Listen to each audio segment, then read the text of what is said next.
যমুনা টিভিতে একটা সংবাদ আমাদের দৃষ্টিগোচর হয়েছে।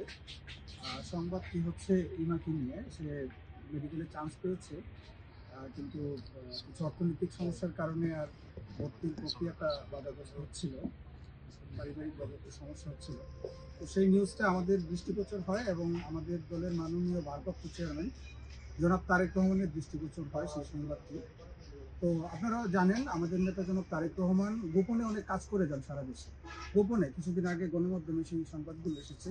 তিনি মসজিদ মাদ্রাসা নির্মাণ করেন, এতিমখানা পরিচালনা করেন এবং অনেক সমাজসেবামূলক কাজ তিনি গোপনে করেন। এবং তাকে যখন প্রশ্ন করা হয়েছিল যে এই কাজগুলো সম্পর্কে এবং আপনি গণমাধ্যমে আসতেছে না, তখন তিনি বলেছিলেন যে এই কাজগুলো করে তিনি স্বাচ্ছন্দ্য বোধ করেন, তার মানসিক ভালো লাগা থেকেই সেই কাজগুলো তিনি করেন। এবং আজকে আমরা এখানে এসেছি, আমরা ইমা মেডিকেলে চান্স পেয়েছে, এটা খুবই একটা সুখের সংবাদ। এবং আমরা বাংলাদেশ জাতীয়তাবাদী ছাত্র দলের পক্ষ থেকে এসেছি, আমরা বিএনপির ভারপ্রাপ্ত চেয়ারম্যান জনাব তারেক রহমানের পক্ষ থেকে এসেছি। আপনি জানেন, আমাদের নেতা জনাব তারেক রহমান বাংলাদেশ জাতীয়তাবাদী ছাত্র দলের সাংগঠনিক অভিভাবক। আমাদের সাংগঠনিক অভিভাবক ইমার লেখাপড়ার দায়িত্ব নিয়েছেন।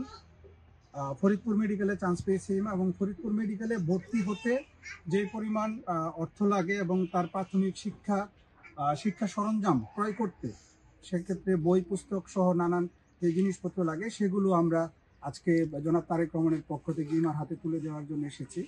আজকের এই অনুষ্ঠানে আজকের এই উপহার প্রদান অনুষ্ঠানে উপস্থিত এই উপজেলা ছাত্রদলের আহ্বায়ক, পৌরসভা ছাত্রদলের আহ্বায়ক সহ বাংলাদেশ জাতীয়তাবাদী ছাত্রদল কেন্দ্রীয় সংসদের যুগ্ম সাধারণ সম্পাদক দেওয়ান সাইদুল পলাশ আছেন, আমাদের স্থানীয় বিএনপি নেতৃবৃন্দ আছেন।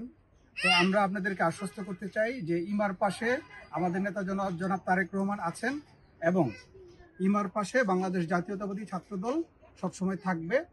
এবং আমরা এটুকু আশ্বস্ত করতে চাই, শুধু ভর্তি প্রক্রিয়া সম্পন্ন করে আমরা আমাদের কার্যক্রম শেষ করছি না। শিক্ষা কার্যক্রম পরিচালনা করার জন্য পরবর্তীতে যেন ইমার পড়াশোনায় কোনো সমস্যা না হয়, সেই জন্য আমাদের দলের বিভিন্ন ফান্ড থেকে যে শিক্ষাবৃত্তি প্রদান করা হয়, আমরা সেটা ইমার জন্য সেই শিক্ষাবৃত্তির ব্যবস্থা করব ইনশাল্লাহ। এই হচ্ছে আমাদের বক্তব্য।